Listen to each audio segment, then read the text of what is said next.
Olá, tudo bem? Hoje nós vamos falar sobre o pensamento sistêmico e como ele pode ser a chave para a gente resolver os complexos desafios da sustentabilidade. Você sabia que muitas soluções para os problemas socioambientais que nós enfrentamos hoje, elas podem começar a ser desenvolvidas a partir da maneira que nós enxergamos e interpretamos o nosso contexto?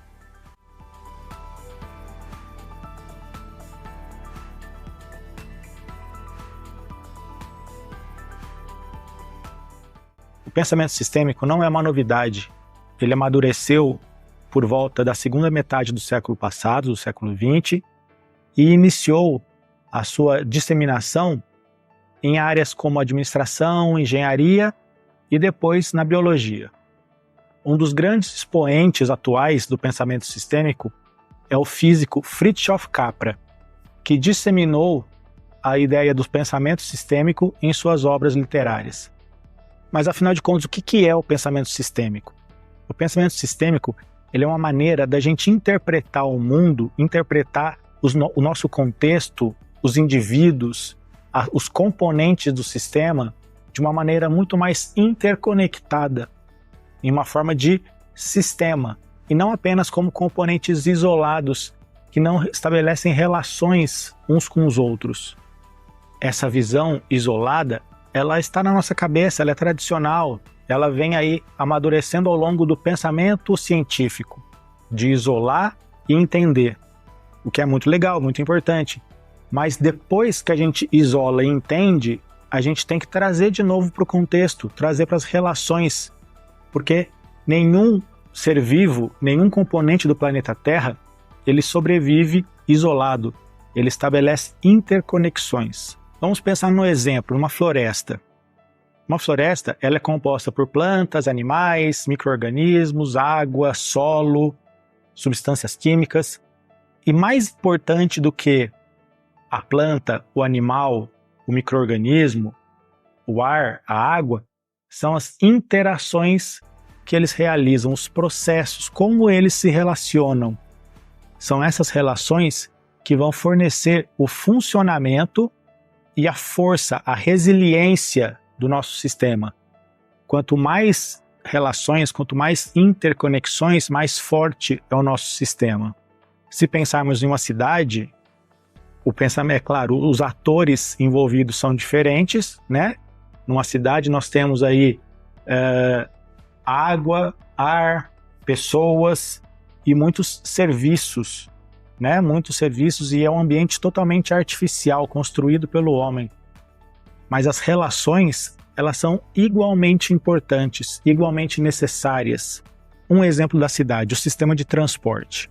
O sistema de transporte público, ele é super importante para a gente possibilitar que as pessoas se desloquem na cidade para trabalhar, para estudar, que é muito bom, que é muito importante. Mas a gente não pode negar que o sistema de transporte ele consome combustível, ele gera poluentes, ele traz uma pressão sobre o deslocamento, sobre as ruas, sobre o tráfego.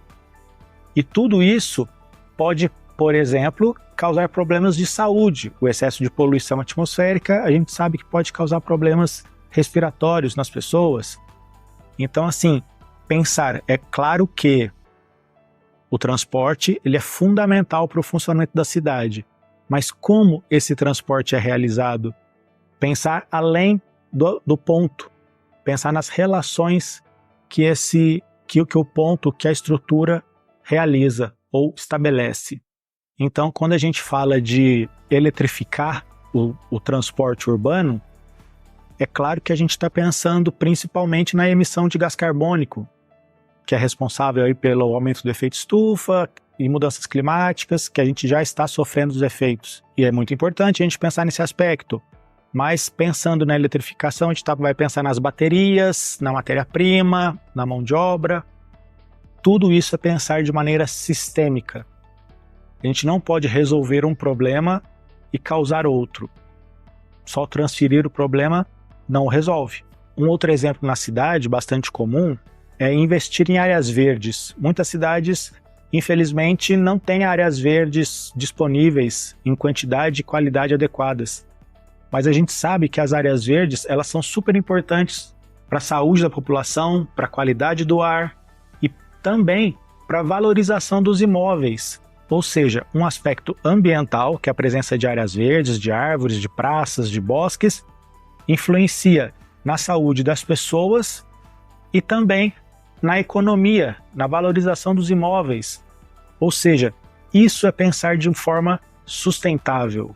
O pensamento sistêmico tem 4 pilares principais. O primeiro deles é a interconexão. A interconexão nos fala que todos os elementos de um sistema, eles estão diretamente ou indiretamente conectados, e os efeitos que eles realizam vão influenciar em todo o sistema. Uma outra característica dos sistemas é a sua complexidade. Os sistemas são naturalmente complexos, porque eles têm muitos componentes e muitas interações, e isso gera complexidade.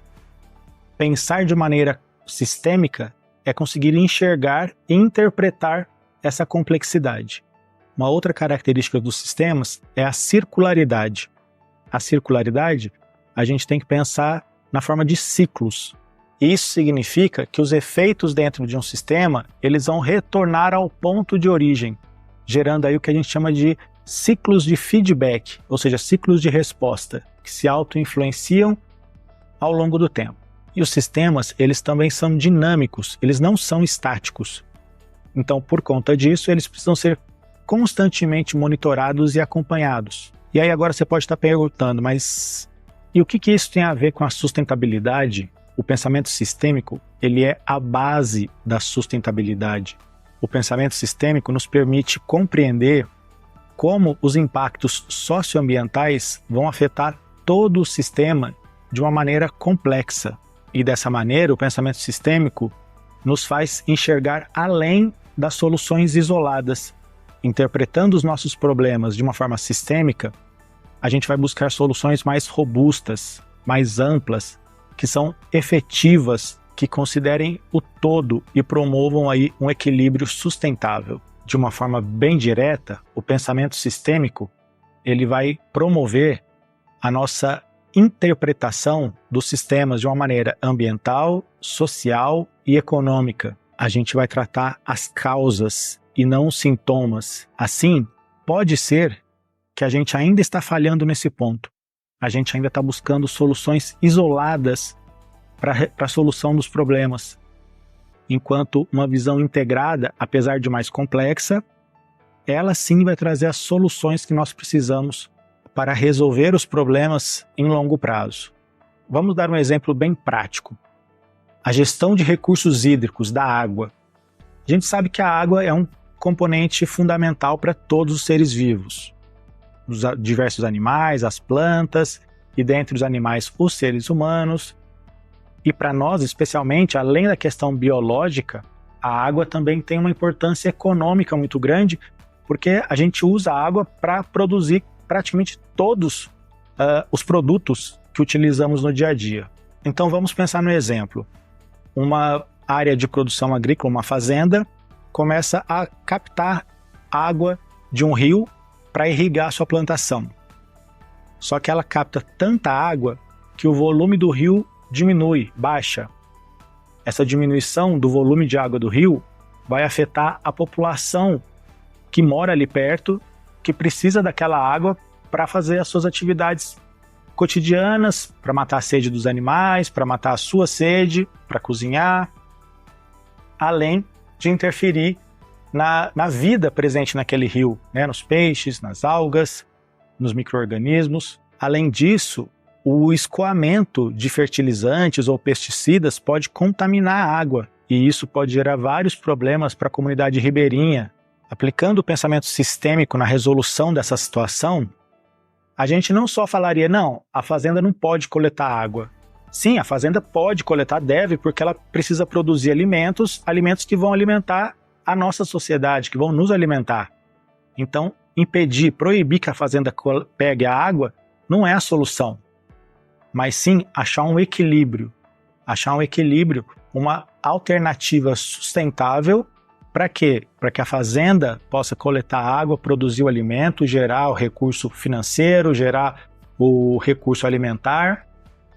A população ribeirinha tenha água em quantidade e qualidade adequadas, os seres vivos daquele rio continuem sobrevivendo e servindo aí os peixes, no caso de alimentação para a população, e que essa água não seja poluída.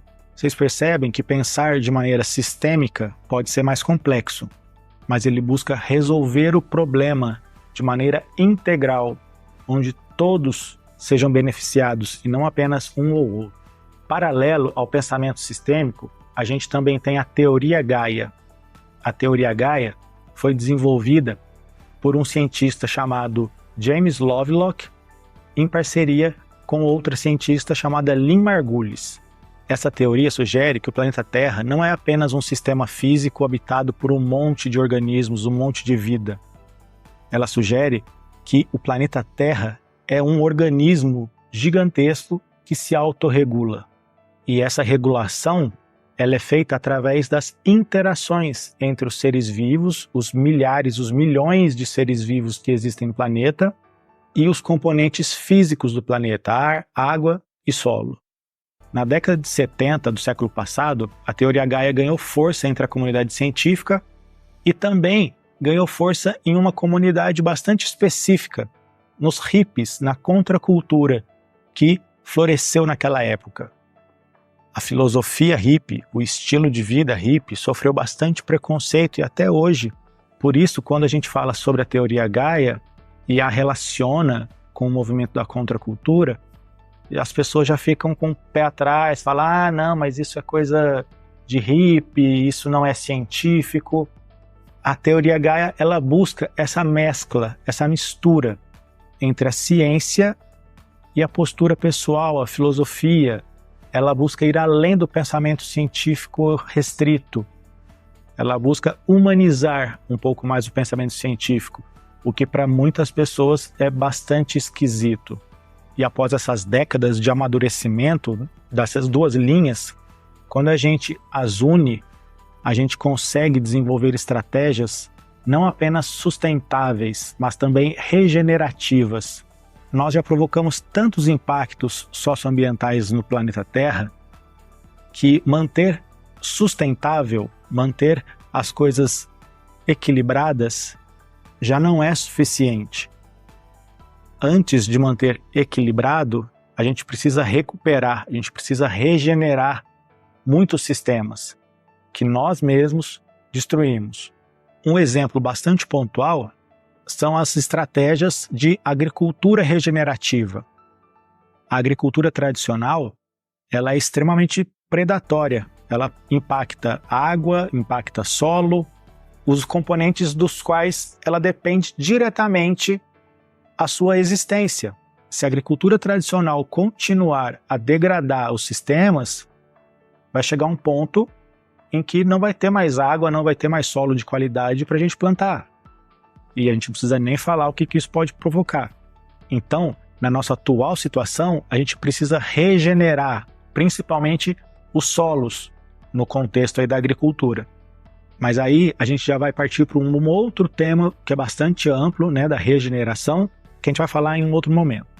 Nesse momento, eu te faço um convite para que você comece a conhecer um pouco mais o pensamento sistêmico e, aos poucos, vá incluindo, vá modificando a sua forma de pensar, de enxergar e de agir e inclua o pensamento sistêmico na sua vida. Pensar de maneira complexa não é trivial, mas ele é o ponto inicial para a nossa vida ser mais sustentável e harmônica. E além do contexto científico, racional, é muito importante também a gente assumir, a gente adotar um sentimento, uma postura de respeito, uma postura de solidariedade, de comunhão, de entender que nós fazemos parte do sistema, nós não somos o sistema. Então continue aprendendo, explorando e conhecendo mais sobre a sustentabilidade. Juntos a gente pode fazer a diferença que o planeta precisa hoje, agora. Vamos lá?